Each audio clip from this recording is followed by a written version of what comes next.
This is The Guardian.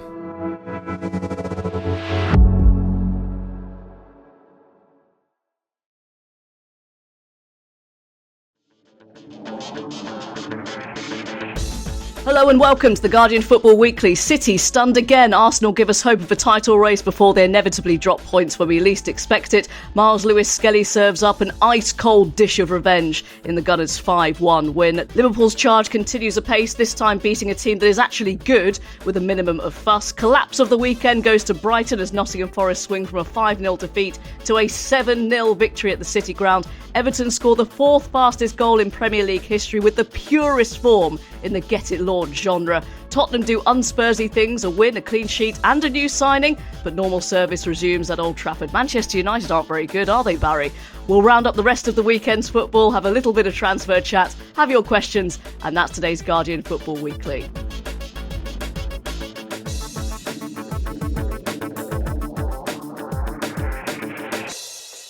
On the panel today, Barry Glendenning, good morning. Hi, Robyn. Dan Bardell, how are you doing? Hello. Okay, bar the football, yes. It's an issue for the pod, but yeah, could be. In huge contrast, good morning, Philippe Auclair. A très heureux, Philippe Auclair. Very, very, very good morning to you, Robyn. We'll find out in just a couple of seconds. Philippe, you were there. Oui. Arsenal 5, Manchester City 1. I mean, you're still glowing, I must say, on the Zoom call today. Just we'll sit back. You go ahead. Off you go. Well, my cheeks are actually hurting. That this big smile which has been on my face since yesterday afternoon.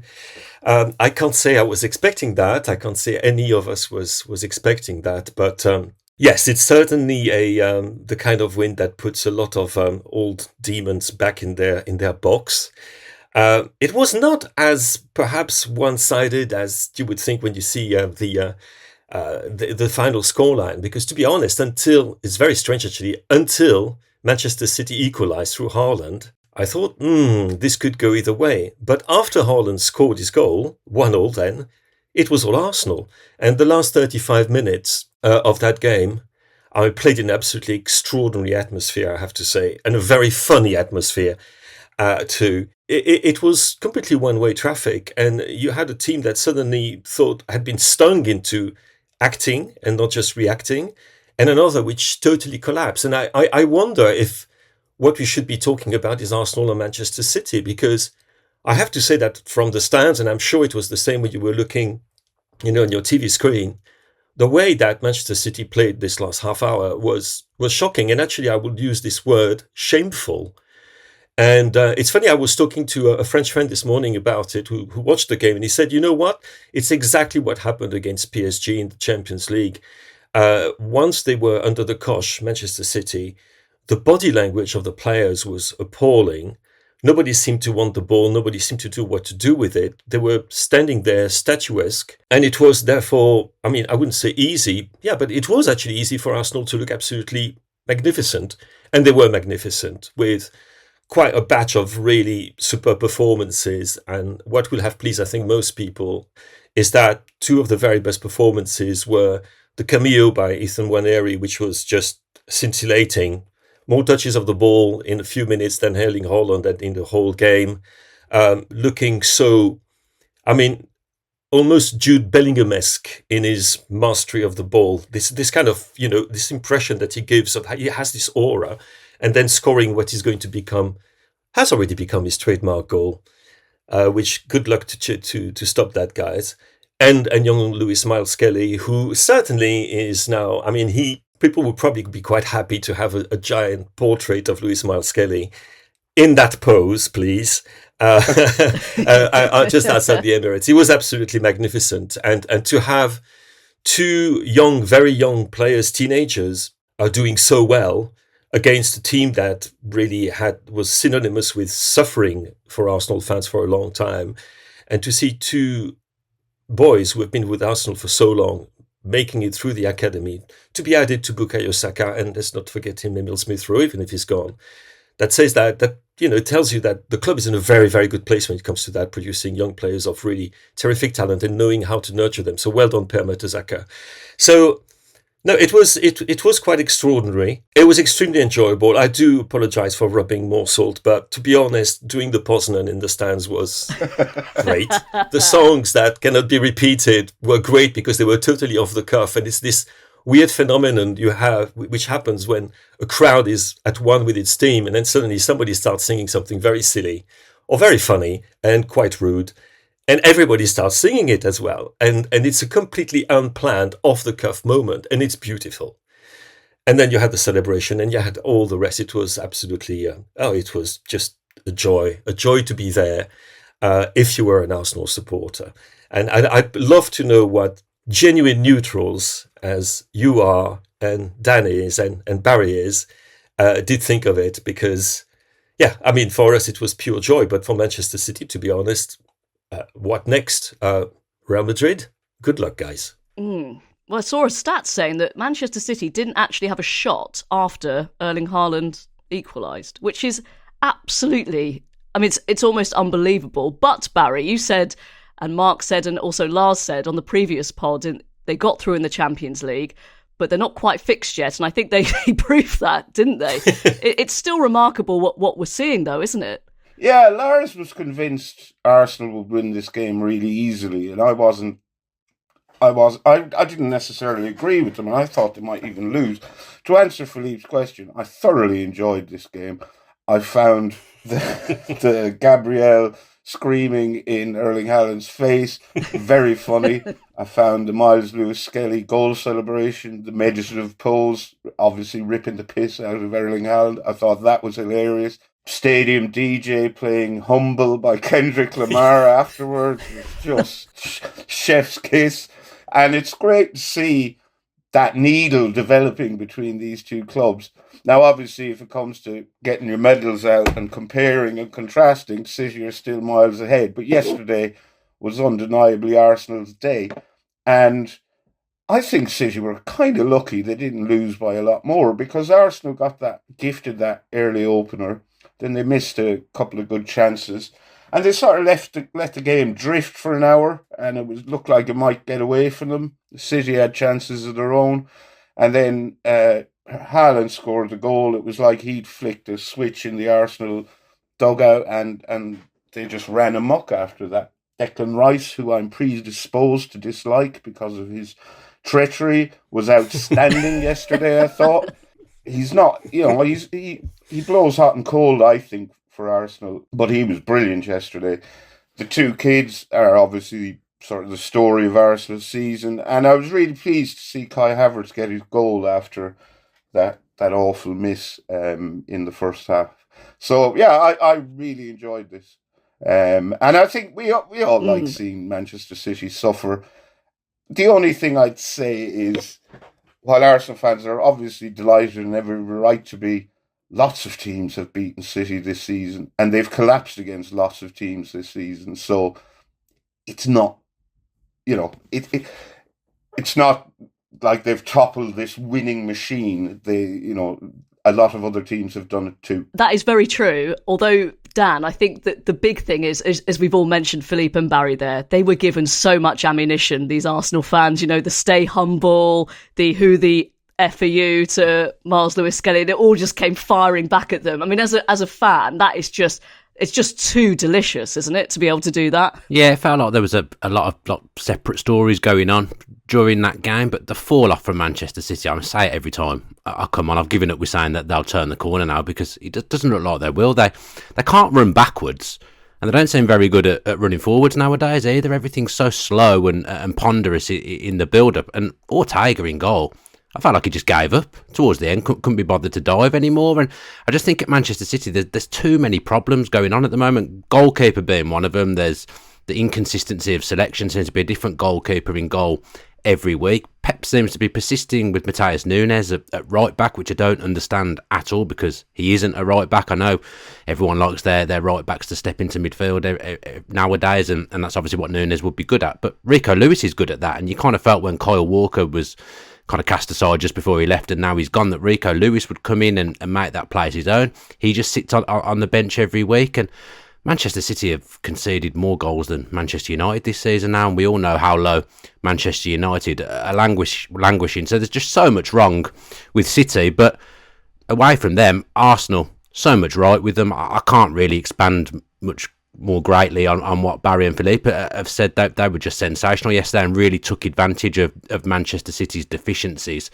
I was quite annoyed because I made a note about Miles Lewis-Skelly, about Ashley Cole. Shades of Ashley Cole reminds me of when he came through, and then Gary Neville said it on the commentary, which annoyed me. So now it looks like I've copied him in my notes, but I assure everyone that I wrote that down first. It was just wonderful to watch a homegrown academy prospect coming into what is a really, really good Arsenal side. I think probably over the last 10, 15 years, you've had glimpses of academy players, but they've been coming into struggling sides. You've now got Saka, who is the main man, obviously not playing at the moment, is an absolutely incredible footballer, an incredible person. And just seeing Miles Lewis-Skelly, the way he handles himself, I think he's probably a certainty to be in the next England squad. I don't even know what level he's played at in England, whether he's even played for the under-21s. It wouldn't surprise me if he hasn't, because his breakthrough seems like it's been so quickly.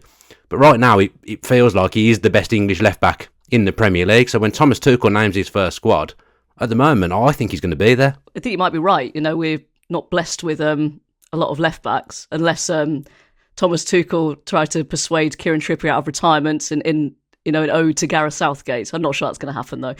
Philippe, just before we move on from Arsenal, it just must be a bit maddening as a fan. You see what they're capable of, and yet they are probably going to fall short again this season. Well, the problem, there's a team called Liverpool, which is probably the best team in Europe at the moment. And so best team in Europe, best club side in the world. So yes, and also there will be the memory of some points which, actually against Liverpool and against Manchester City, because a lot of this needle comes to that 2-2 when John Stones scored in the 98th minute of 97. Yes. And the ball thrown at Gabriel at the back and Erling Haaland talking to Louis Miles-Skelly and saying that he didn't know who the hell he was and things like that. But yeah, it is frustrating. But on the other hand, with the number of injuries which have the club has known at the beginning of the season, I mean, when you lose Martin Odegaard for a long time, when you lose Bukayo Saka, arguably your two most creative and dangerous players for long periods of time, and you're still there. And I don't know. I mean, Liverpool, the extra game they've got against Everton does look a little bit different now than it did when. Oh, yeah. It does, doesn't it, Barry? So that should be an interesting one. But yeah, there is some frustration. But I have to say, it's one of those moments when you just bask, and basking is really great because it doesn't happen very often to any fan of any team. I just had one thing, Dad, when you said. You wondered if Manchester City had turned a corner. And I immediately thought of a scene in Mulholland Drive, the David Lynch film, where one of the characters turns around the corner. And when he turns around the corner, what he discovers is even more horrible than what he was seeing before. So yes, maybe they have turned the corner as well. Dan, are Arsenal still it in your minds? Yeah, I think there's no doubt about it. Liverpool haven't really entered a sticky period in the season yet. And even Manchester City, the great teams of the last few years, they've still had sticky periods within the season where they've gone a couple of games without winning. Liverpool at the moment feel like they're just going to ride out every storm. But I'm pretty sure as the fixtures build up and the season goes on, that at some point that they will lose a game, that they will have a little bit of difficulty. Arsenal have just got to stay switched on and stay around it and make sure that they're in as good a position as they can be if that does happen. But I still think, look, if Arsenal don't win the league again, I'm one of those people who, it sounds stupid, I don't base everything around trophies. I know ultimately trophies are the most important thing, but how Arsenal are now compared to how they've been over the last 10 years, having a team that's won, having a club that's won, everyone kind of pulling in the same direction, it's a big thing, and that provides special moments as well. And yesterday was a special moment, but there's been plenty of other special moments in this journey that Arsenal are on. And even again, if they don't win the league this season or don't win anything this season, I am convinced that they're not too far away from winning something and that it will come, and maybe not doing it again will just form part of that longer term journey. But at some point, they will win something. Because Barry, I mean, we'll talk about Liverpool later, but they are setting the pace and it seems like they do have room for a slip up, don't they? But do we trust Arsenal to take advantage? Because there's not a lot of evidence for that. I don't trust them. And they've provided plenty of evidence, to back my lack of trust. I don't understand why they can't play like they played in the last 35 minutes yesterday more often. And they seemed to they were too deferential yesterday for the first hour, even though they were leading for most of it. And then it's like they suddenly realised, hold on, there's nothing to be afraid of here. We're better than these guys. And then they set about their business and scored 4 goals. Won very, very comfortably in the end. But you know, they've got Leicester next in the league. They're not going to lose that. They're also, once they get their League Cup semi-final out of the way, they're off on their winter break to Dubai. And Mikel Arteta will, you know, have some steak cut for him by Salt Bay and salt sprinkled down the forearm. They really hit their stride after that break last year, if I remember correctly. So who's to say the same won't happen again? Leicester next up. I can't see Arsenal slipping up there, but I would like if their game against Liverpool was a bit sooner. It's in mid-May. It might be too late by then. It might not even matter who wins it at that stage. So yeah, if that game was coming up in the next month or so, that would make things interesting. And as Philippe says, Liverpool's game in hand against Everton is a whole different ball game now compared to what it would have been, say, 3 weeks ago. Do you think they'll have to get a new pickpocket now? As well, they had that pickpocket, didn't they? Was that in Dubai, or was it in the summer, wasn't it, when they had the pickpocket? Would they have to get a new one? Yes, they brought in a load of Dickensian street urchins. But yesterday it just looked like a really special occasion for Arsenal fans, where the fans were sort of communing as one, and the Emirates has a poor reputation in terms of atmosphere. But yesterday it just seemed like a real fun place to be for Arsenal fans. So on to the opening Premier League game of the weekend. Nottingham Forest 7, Brighton 0, a hat-trick for Chris Wood, a hat-trick of assists for Anthony Elanga, and a good old-fashioned collapse. Barry, strange game, because actually even on the Match of the Day commentary, Steve Wilson was saying, Brighton aren't playing too badly here. And then they just made absolutely no concessions, did they? And, Forest ran absolute riot, especially towards the end of the game. I wouldn't necessarily agree with Steve Wilson, I have to say. I thought it was dreadful. I thought Fabian Hürzeler's decision to play one not quite match-fit midfielder was a weird one. Jack Hinchelwood, that didn't work. He was left hopelessly exposed trying to protect the Brighton back four. Yeah, Forest were absolutely outstanding, and what a way to bounce back from their humiliation at Bournemouth last weekend. Anthony Elanga was brilliant, Morgan Gibbs-White was brilliant, Chris Wood was brilliant. The defence was bolstered by the introduction of Morato coming back in to help out Milenkovic and Murillo, who had a rare shocker last weekend. And just everything worked. I've picked a handful of players there, but I can't think of a single Forest player who didn't play well. But yeah, I suppose Elanga was the standout performer. Fabian Hürzeler, after the game, he just looked genuinely shocked at what had happened. His team, I don't think he's in danger of losing his job, but it was a shocking performance from them, and things aren't really going that great for Brighton at the minute. I'd be interested to know what Tony Bloom makes of it all, but their owner, but I don't think he'll be anywhere near pressing the panic button. Yeah, John says, why are many people amazed Brighton had 64% possession? We had to kick off 8 bloody times, and yes, I was there, so that probably counts for a lot of it. Philippe, do you want to give Nottingham Forest a bit more praise? Yes, I think I should. I think we should. Remind me, who did Anthony Elanga used to play for? Anyway, the one thing I think, one of the things which was really impressive about Nottingham Forest, that we've decided, it seems, that okay, they're a team which are superbly organised by Nuno, who knows how to do this kind of thing. They're lethal on the counter attack, but I think they showed far more than just that ability to absorb pressure. And being aggressive in midfield and quick transitions, the usual thing with Chris Wood, basically batting for old style number 9s, and don't we love that, by the way? But they were also in phases when they have possession of the ball, I thought they were more imaginative, more transient than they have been in the past. I think they're growing, basically. They must be, I mean, the confidence must be sky high in that team. And you actually do wonder as well that if Liverpool was not so far ahead, could they even do like a Leicester? Because they're quite similar in some ways, because it's a team that everybody thought would be candidate for relegation, coming from a lower division and so on and so forth. No superstars, but actually some very, very fine players who are basically playing at 100% of their capacities with a manager who knows exactly what he's doing, what he wants from his team, and with ferocious home support. But it's not going to happen. But my goodness, no, I thought they were mightily impressive. And in a way, perhaps, that they haven't been impressive so far this season, in the way they have played. As to Brighton, it's quite paradoxical that they're having a funny season where things are not quite working okay, but not great.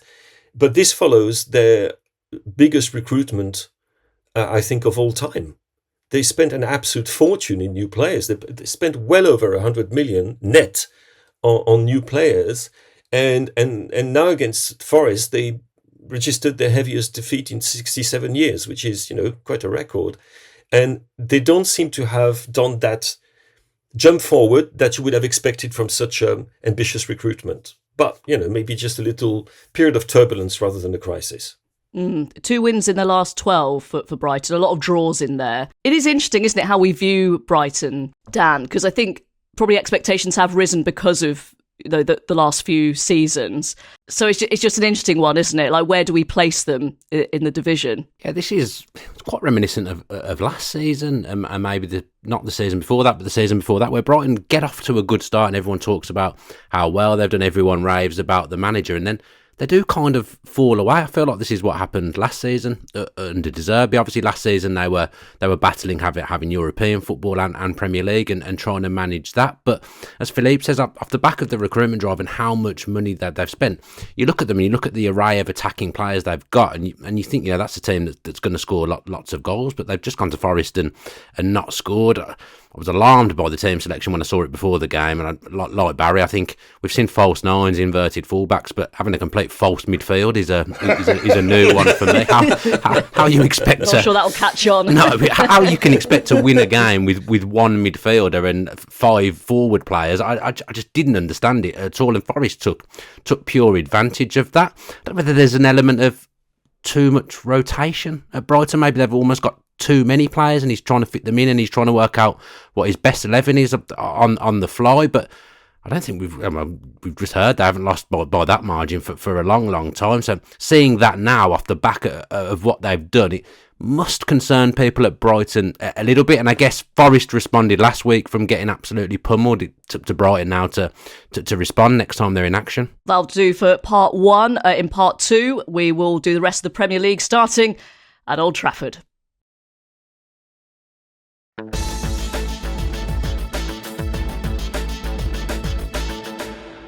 Welcome to part 2 of the Guardian Football Weekly. Manchester United 0, Crystal Palace 2. Ruben Amorim didn't say after the game that this confirms their status as the worst Manchester United team of all time, as we might have hoped. He went a bit Eric Ten Hag, actually. He said the result is bad. The performance was a little bit better than the last games. We controlled the transitions quite well for Crystal Palace. We're going to get shouted at if we don't start with Palace, I think. Jean-Philippe Mateta, your sort of namesake. We'll start with him. Again, he's having another great season, isn't he? Yes, absolutely. And a little bit unexpectedly, I don't know, by the way, the role which the Olympic Games played in his transformation. Because you remember, he was superb for the French. And he was really one of the pillars of Thierry Henry's team. And I think that most of us thought that he didn't quite have he was not quite as full a package as what he's shown. When you meet him, I've met him, and I'm not small. I'm 6'1". I felt like a little boy compared to him. I felt like I don't know. And he is absolutely huge. And you think, well, okay, so this is somebody who uses his physical attributes and his finishing skills, and that's about it. But no, it's much more than that. His movement in particular, I think, is much better than it used to be. And he's also shown exactly Manchester United what they were missing. This gaping hole that they've got in a position where Crystal Palace, well, they've got, in a way, I do have a theory that we are seeing a return of the old-style number 9s. Because in this season in the Premier League, the clubs which have them are doing well. And I think Chris Wood is one of them. Jean-Philippe Mateta is another one.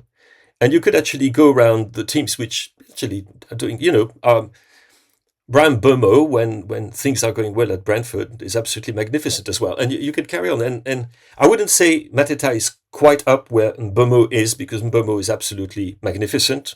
I should have said Raul Jimenez as well, but I hope we will have a word about the Mexican a bit later. Mm-hmm. He's surprised, I think, most people who've been following him in French football by he's grown. He's improved considerably. Was anyone surprised by this result at all? I was doing a different game and I saw that Palace had won 2-0 at Old Trafford, something they've won at Old Trafford fairly frequently recently, Barry, and I just kind of did the old Alan Partridge shrug because I thought, yeah, that sounds about right. Yeah, I wasn't surprised. I can kind of see where Amarim's coming from about his team's performance. I don't. They've played a lot worse this season, put it that way. And Palace defended very well. They had to weather a few United storms, which they did reasonably comfortably, and then ran out 2-0 winners. I mean, Palace have come a long way this season as well. They lost 5 and drew 3 of their first 8 games. There was speculation over Oliver Glasgow's future. Some Palace fans wanted him gone, but he's turned things around very well. And in Mateta, as Philippe says, they have the player Manchester United are absolutely crying out for. And Dad, I think the big talking point for this one was, well, Kobbie Mainoo did quite well as a number 10 in the Europa League. So Ruben Amorim went, right, let's see how you do as a number 9 or a false 9. And I don't know what your thoughts are on this on Ruben Amorim. He's kind of put a flamethrower to his relationship with Marcus Rashford. That's probably a two-way thing. But you put Kobbie Mainoo as a false 9, Højlund and Xerxes are on the bench there. I mean, just wonder what the sort of relationships are going to be like with this coach and his players. I think it's an absolute certainty that Manchester United invest in a big number 9 in the summer. I think he obviously doesn't. If you're playing Kobbie Mainoo as a false 9, you don't have much trust in the 2 strikers that are sat on the bench. I'm just wondering where Kobbie Mainoo is going to play next week, because he's gone from being a number 6 to being a number 10 to being a centre forward. Is he going to start again and be a centre back next week? Or in goal? I'm not sure. He seems to be moving around the pitch so much at the moment. I can't see the logic in doing that. I'm not a football manager, and Amorim, a bit like I've just said about Brighton, he kind of admitted when he came in that he was going to change the team a lot. He was going to make lots of changes, try and find the right combination, try and find the right team. But he's not. He's got problems in all areas. He's now got a problem at centre-back, because in the system he wants to play, you have to have a left footer at left centre-back. And Luke Shaw, I think, is coming up to fitness again now, but that Martinez injury didn't look too clever at all. So it looks like that might be a season ender from what I've read. And then if they don't have like the basic players to perform the functions within the system that Amorim wants, it's going to continue to be a struggle for Manchester United. I just don't ever watch them and think that any of their players other than Bruno are particularly good enough. Ahmad obviously has had a great spell as well, but there's wholesale changes needed at that football club, and I think he's obviously already decided that both those centre forwards aren't fit for purpose, that they're not what he wants. Am I alone in thinking that both Ruben Amorim and Sir Jim Ratcliffe might both be thinking they've made a terrible mistake? The Ineos mistakes, I think, already there's a huge rap sheet, isn't there? But I again think any manager that comes in now is going to struggle. I quite like that Amorim's kind of at least got a set way in which he wants to play. When Ten Hag came in, he was basically saying, we can't do what I want my team to play like. We can't play in that Ajax way. I don't have the players. Amorim, at least, he's trying to implement his system. It's not working, but at least he's like trying to implement the system and showing that he has some kind of beliefs, whereas Ten Hag just kind of reneged on everything he believed in, I felt. But Ineos so far, I'm not convinced by anything that they've done at all. Well, it's no big surprise in my opinion, but I don't think Amorim's a bad manager.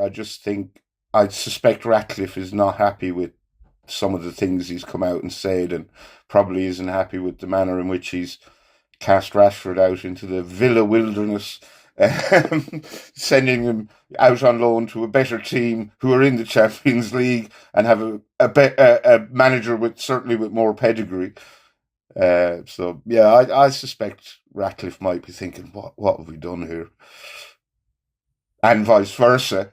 Indeed. But Dan, we should mention that Marcus Rashford on loan to Villa. Do you have high hopes? Yeah, I think from a Villa perspective, I'm happy with it. I think he's become a little bit of a scapegoat at Manchester United. I'm not going to say that he's been perfectly behaved all the way through, because he obviously hasn't. There's obviously been things that have happened off the pitch, but just in terms of what Manchester United are on the pitch, it did feel like he was becoming a little bit of a scapegoat. I do feel that homegrown players are held to a different standard sometimes when things are going badly, and Rashford wasn't alone in putting in anonymous performances in a Manchester United shirt. That's been happening now for years. I guess he's just been there for the whole duration that's been happening. But from a Villa perspective, I'm happy to get him in. I think Villa needs something fresh up front. He's obviously on his day a high-level player. Barry just mentioned Unai Emery, and Unai Emery has made pretty much every player at Aston Villa better since he's been there. So with a bit of love, and I think maybe having a set position might help, although if I look at Villa's team, I can't actually think where he's going to play at the moment. But he's 27. He'll have desires of getting back in the England squad. I think it's pretty low risk from a Villa perspective. Yes, they're paying a high proportion of his wages, but if it doesn't work, he goes back to Manchester United. But I'm confident. I've got high hopes he'll be good fit for Villa in the way we play. Yeah, if I can just go back to Manchester United for 1 second, what's happening now could also have really, really impactful consequences in the near future. I mean, Manchester United's power is based on its commercial attractiveness to loads of people on the planet, right? This is how they make most of their money. Their only hope of qualifying for the Champions League is to win the Europa League. So they will have, if that happened, they'll be okay. Given how they're playing, this is certainly not a given. But it looks as if they're not going to be in any European competition next season unless they win the Europa League. That's already something really concerning. They've got some big problems when it comes to the finances and PSR as well, which explains in part what the situation with Marcus Rashford, the fact that they sold homegrown players like Scott McTominay when, to be honest, maybe they could have been useful in the current predicament. And there's got to be a point when people start to wake up and say, well, why are we partnering a club, paying so much money for a club that actually does nothing but is actually going from crisis to crisis? You know, Ten Hag, for all his reneging on his principles, still won 2 trophies and qualified them for the Champions League. They're nowhere near that level. And they think, okay, they do need to buy players to change that. But to buy the players, they must first sell. And the problem is that many of their players are unsellable because they're on too high wages and they won't get the amount of money that they spent on them to start with anyway.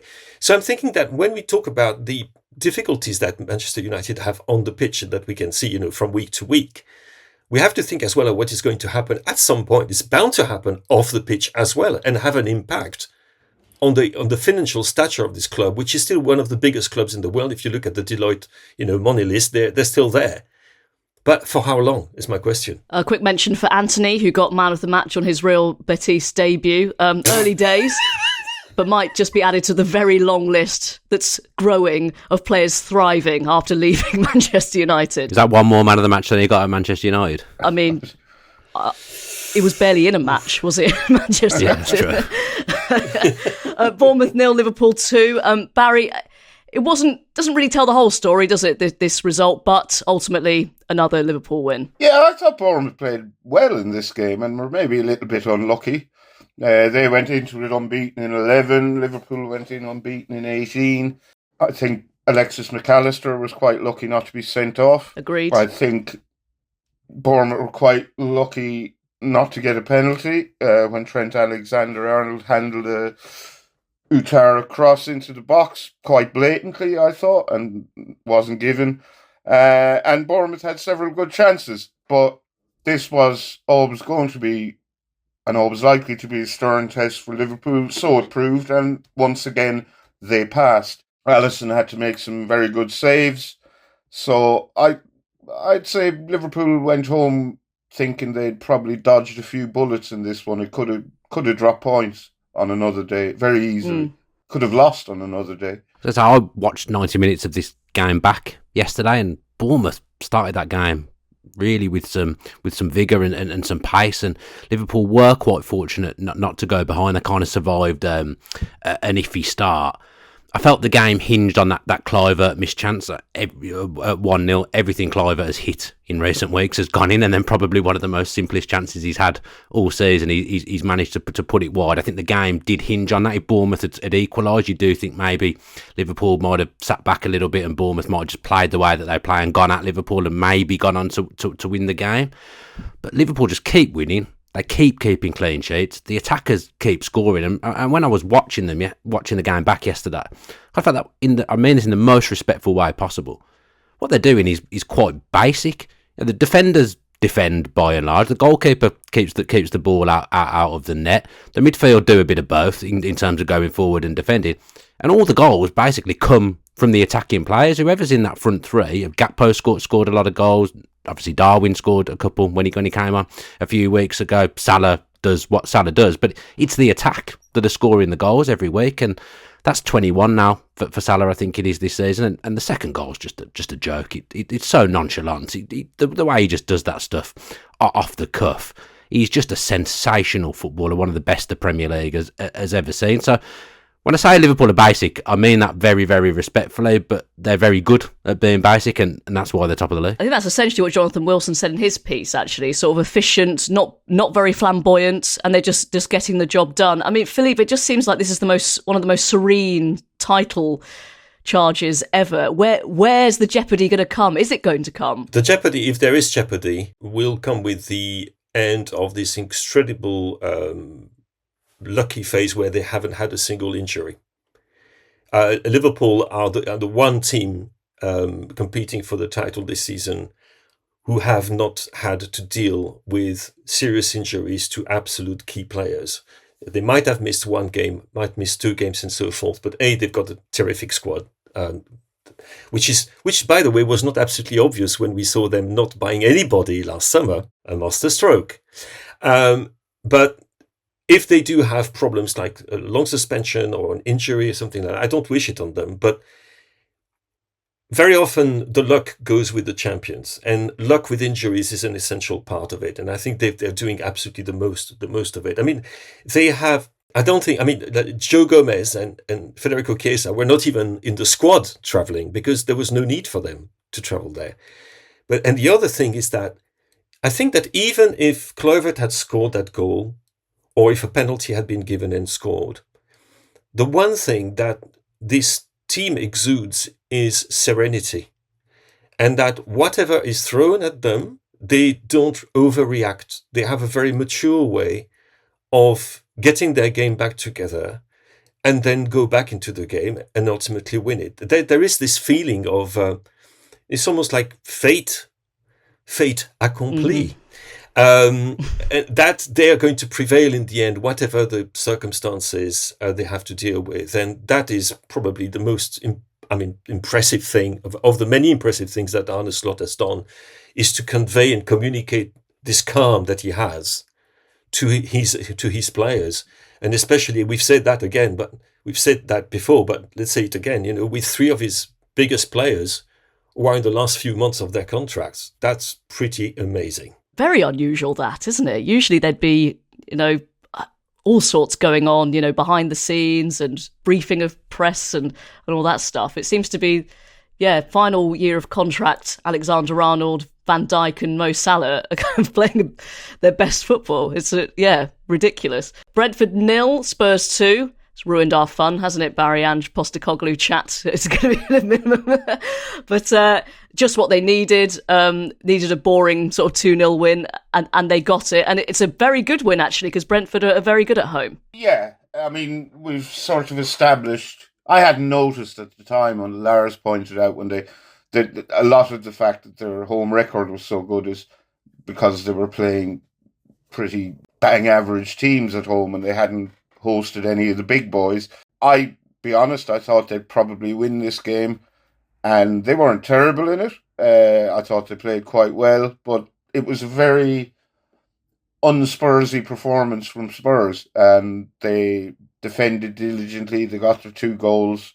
It was a good team effort. They're still obviously missing a load of players through injury. At one stage, was it Mikey Moore, Bergval, and Archie Gray on the pitch all at the same time. But yeah, just a kind of a routine-ish win that is just what Spurs needed. And I'd say Ange Postecoglou was mightily relieved because they went into this game on the back of 4 Premier League defeats on the bounce. And if they'd lost here, they'd definitely be in the relegation chat for that last place. We think is the only one up for grabs at the minute. Not that anyone wants to grab it, but you know what I mean. Producer Joel pointing out goalkeepers in either half refusing to wear a cap despite the blinding sun. This really fascinates me. Is this like the brolly thing, that football managers now can't use a brolly? Goalkeepers just seem to just flat out refuse to wear a cap in the sun because it's kind of, I don't know, is it frowned upon? Is it not very cool? I don't think it's that. I think it just doesn't help. I think... No. Some shades, then. The Brentford keeper asked for one to be brought to him and put it on and then immediately discarded it. Even I occasionally wear a baseball hat, and even if it's the sun's in my eyes, it doesn't help keep the sun out of your eyes, you know. I think it was more Valdemarsen's reluctance to use his hands for the first goal with the problem, rather than not having a cap. I think Spurs, well, I don't particularly rate Flecken, to be honest, but I do think Brentford having a different goalkeeper did play a part in that game. Yes, I thought he completely made up Papi Sarr's mind up for him as well with the second goal, with how he came rushing out. So yeah, I don't think the cap was the biggest problem for the goalkeeper on the day. Yeah, and a very, very bizarre first goal, wasn't it? Coming off Janelt's back. Yeah, very, very odd. Did you see the XG stats for this game, Robyn? Because they are quite extraordinary. Are they grim? They're pretty grim. Brentford 2.29 expected goals, which is very, very high indeed. Oof. And Tottenham 0.75. So obviously it was a bit of a one-off. It was very unspursy, I have to say. Talking about caps, this reminds me of when I hear about goalkeepers and caps, I always think of Martin Jol at the time that Robinson was in goal for Tottenham, and Tottenham were having this problem with the glare, and Robinson, and he was asked, well, why didn't you, Mr. Jol, why didn't you ask your keeper to put a cap on? And he said, we couldn't find one which was big enough. Ooh. Oh, I love that. That's very catty, isn't it? I'd imagine Paul Robinson would wear sort of a flat cap rather than a baseball hat. He's very Yorkshire, isn't he? Yeah, an array of hats, a cowboy hat, a Stetson. Well, we want to see this. Philippe, briefly, we had a correspondence, Max from Melbourne, asking about Kevin Danso because Spurs have signed him. What can they expect? They can expect a very committed, solid, more or less injury-free. Only had one serious-ish injury in his career, but that was a long, long time ago. Very quick, very brave. Not perhaps the most refined and elegant of defenders. Let's put it that way. But somebody who will bring some solidity, I would imagine, and physicality to the back line. I know there have been some people have been talking about the fact that he missed a medical. It was in the summer, and he was supposed to, and the medical, found a slight defect with his heart. But in fact, this is not something due to a condition that is in any way dangerous. Let's be absolutely clear about that. So there's been quite a lot of rubbish being said about that. He's actually, he's a very strong, very fit, very quick, good in the air, and so forth and so on. Perhaps not, he's not a William Saliba or Rio Ferdinand. That's the way I would put it. The important thing is, does he have good hamstrings? I think that's the thing we need to look at. That'll do for part 2. In part 3, we'll do the rest of the Premier League.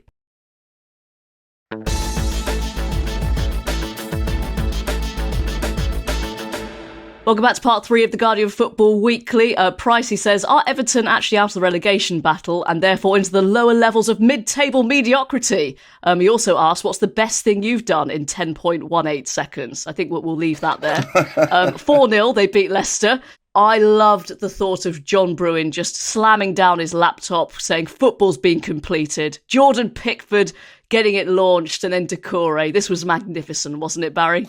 Yeah, brilliant. And, you know, when you're a team as bad as Leicester are and you're down among the dead men, to not be concentrating at the kickoff is just shameful, I think. But Garner takes the kickoff back to Pickford, gets it launched. Decore sweeps through and buries the ball in 10 seconds. So Leicester are almost beaten before the game has even started.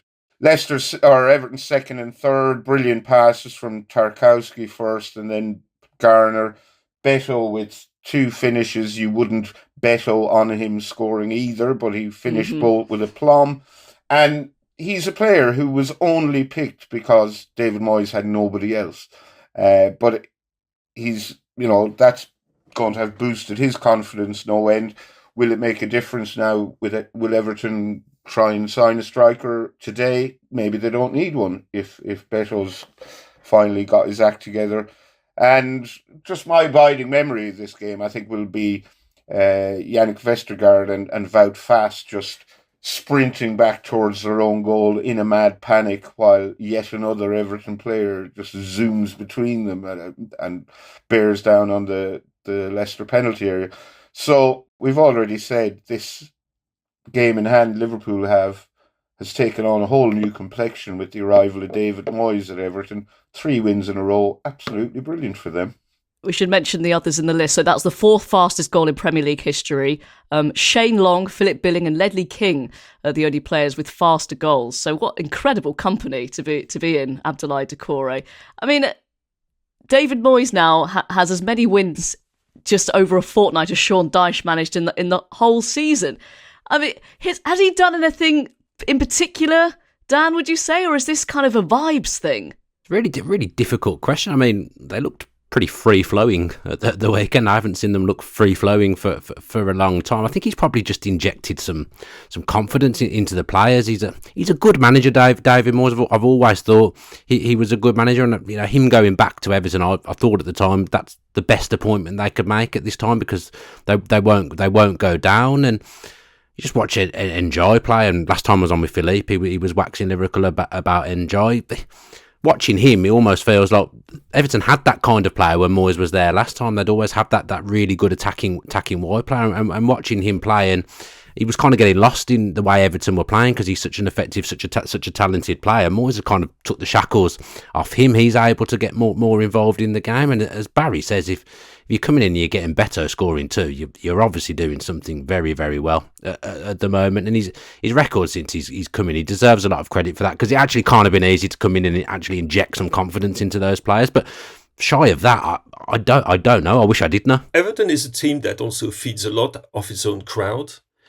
And the crowd at Goodison is a crowd of people who really know their football and have some certain expectations. And let's not forget, it's a club that has been put in an absolutely appalling situation by the former owners. The whole 777 saga coming on the back of some disastrous recruitment decisions over the past few years. Now you've got somebody serious who is in charge, by the way. I mean, the Friedkin Group, I don't very much like multiple club ownership, as you might know. But in that lot, they're actually a very, very serious group of people. That's one thing. And when you get that, you talk about the vibes, but I think those vibes do matter an awful lot around the club. Suddenly, they're out of this awful situation where you wondered if they were going to be able to pay the wage bills of the players, let alone finish the stadium. Now, that's it. The sale has been completed. I think it's really important to stress that. A lot of the problems happened also because at Everton happened because of what was happening off the pitch. Those problems have been solved. Then you bring back a man who is synonymous with Everton Football Club in many ways. Some of its more recent history was very successful, is absolutely adored there, has a real communion feeling with the crowd. And you put all that together and think, yes, vibes are important. There's, as you said, the shackles are off, but the shackles are also off perhaps because people's minds are not necessarily on the next disaster which is going to hit them.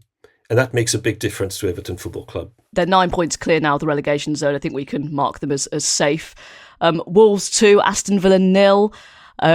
Another poor result following a Champions League fixture. Dan, I mean, I'll let you rant, but this was a deserved win for Wolves. 100%. Villa just cannot play at Molineux. I don't know what it is. I was saying before we came on that the only year I can remember Villa winning in recent times was the COVID year when there was no crowd in there. And I think Wolves treat it like a derby game. It's not the derby game, but it is a derby game. And every time Villa turn up there, and they don't seem to treat it like a derby game. There's obviously a worrying pattern emerging now with the Champions League results. I didn't think that was a thing, but now I look at it, it keeps happening. So it must be a thing. But Villa were rotten in the first half. Really, really horrible. And that's the main difference between Villa this season and Villa last season, is that they're just capable of putting in an absolute stinking half of football, sometimes even two halves of football. And that wasn't the case last season at all. And I think Villa were better in the second half, played well in the second half, possibly should have scored, haven't scored against a team that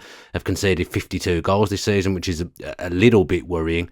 But maybe I'm biased. I don't know. I'm more interested to hear what Philippe and Barry and yourself think about this. But that goal that's disallowed, I think the linesman has put his flag up for an offside that's not there with Marlon. And then it feels like VAR's so desperate to keep the decision and not embarrass anyone that they're just looking for something to disallow it for. Rodgers hasn't stopped Semedo getting out to McGinn at all in the build-up to that goal. And my feeling is we've been robbed of a legitimate goal. Yes, Wolves deserve to win. Yes, Villa were rubbish.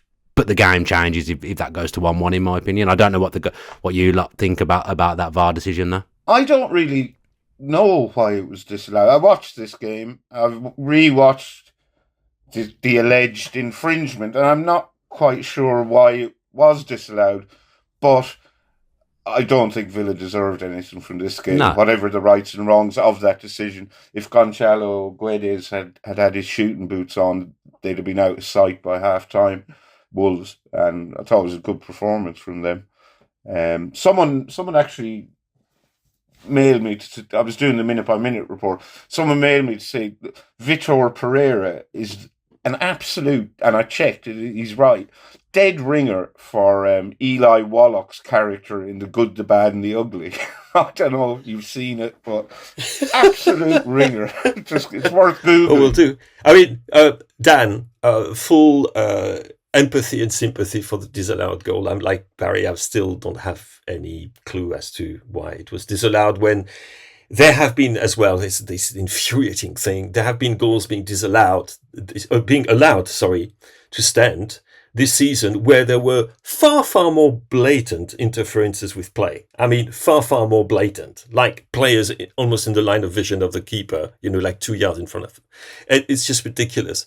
And on this subject, I think that one of the big problems is the fact that, as you say, you do get, and it's not good to feel that, you do get the feeling that the system as it works today is also a kind of protection system for referees. And that it shouldn't be like that, and it brings a really unpleasant atmosphere around it, which leads to people doing some very, very silly and very bad things, actually threatening referees and things like that. Absolutely appalling stuff. I'm wondering, when are we going to come to that point when, for example, the VAR people, why don't we ask neutral international referees to do it? What's so? Why do we have to have people coming from the same pool, same nationality, analyzing what's happening on the pitch with one of their mates with the whistle? Why is it that we think it's perfectly okay to have international referees in Champions League games, where the standard of refereeing, by the way, is much, much higher, or international competitions, and why for our national leagues don't we think, well, actually, you know what, might be worth to actually bring people from outside, especially for the VAR thing, which is a technical, almost purely technical judgment. I don't know. It's just something I've always been surprised that the question was not even put on the table. It's just, I'm not sure it's something that we do on our little island, is it? Bringing people from the outside to referee our game. Taking our jobs. The best league in the world. Absolutely disgraceful. In a nice bit of symmetry, actually, going into this game, Wolves and Aston Villa were separated by 21 miles of road and 21 points in the league table. It was an important win for Wolves, of course, but they're still just 2 points. Sorry, I thought that was a really interesting stat, but no one seemed to agree with me. Because did you say it was 21 points before the game? Yeah. Yes, that's gone now, isn't it? 18 points now, I assume. Well, we didn't have a podcast just before. Well, I didn't realise it on Thursday. Well, what would be interesting is if the same principle applied, for example, to Newcastle United and Fulham. How many points would there be the difference in the table? Oh dear. Let's quickly whip through the other Premier League games. Newcastle 1, Fulham 2, and Philippe, you wanted to mention Raul Jimenez. This was a great win for Fulham, a big turnaround victory. Oh yes, I think they're a team that everybody wishes them well. Anyway, I wish them well for many reasons. First of all, they're close to home. Then they've got quite a few former Gunners in their ranks, but they've got also Raul Jimenez, probably was my absolute favourite players in the Premier League before he had this horrific injury. And to see him coming back as he has, and to show the bravery that he had to show against Fabian Schär and Dan Burn were not exactly two of the most, sweet-tempered defenders you can come across.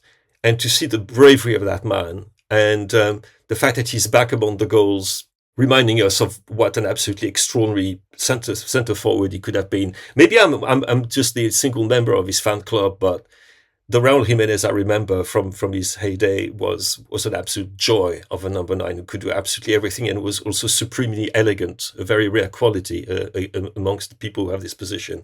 And to see him come back and scoring the goals and again showing such bravery and courage is just, I think, it's just wonderful. I absolutely love the guy to bits, as I think you might have guessed. Yeah, we got that vibe. I think we can all get behind that. Ipswich 1, Southampton 2. So Southampton move to within a victory of avoiding the dreaded Derby record, but ouch, Barry, this was not a good result for Ipswich. That we were sort of pinning our hopes on them to be the sort of outlier and not have another season where the promoted teams get relegated. This is a big blow to that. Very much echoes of Luton about them. Luton last season, and here's hoping if they do go down, there aren't echoes of Luton this season about them next season.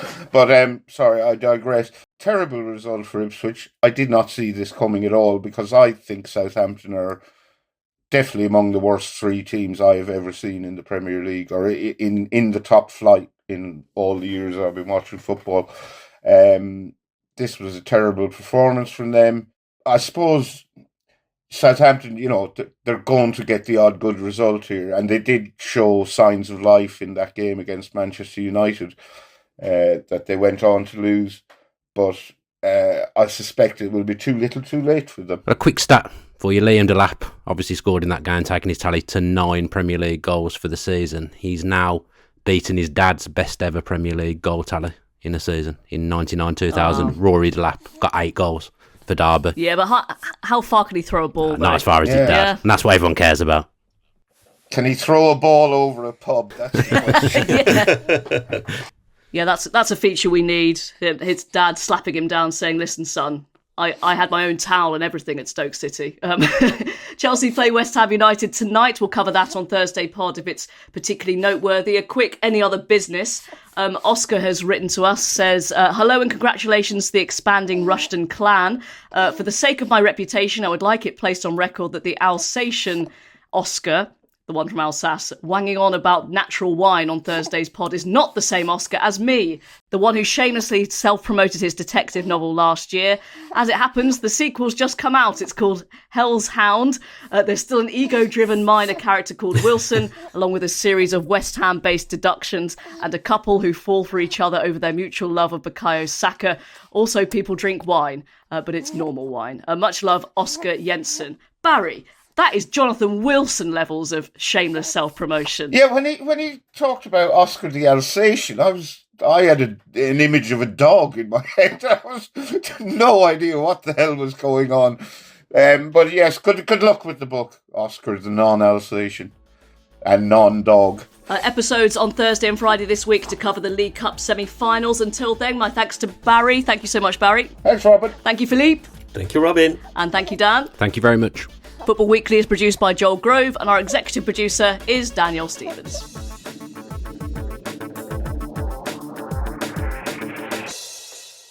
This is The Guardian.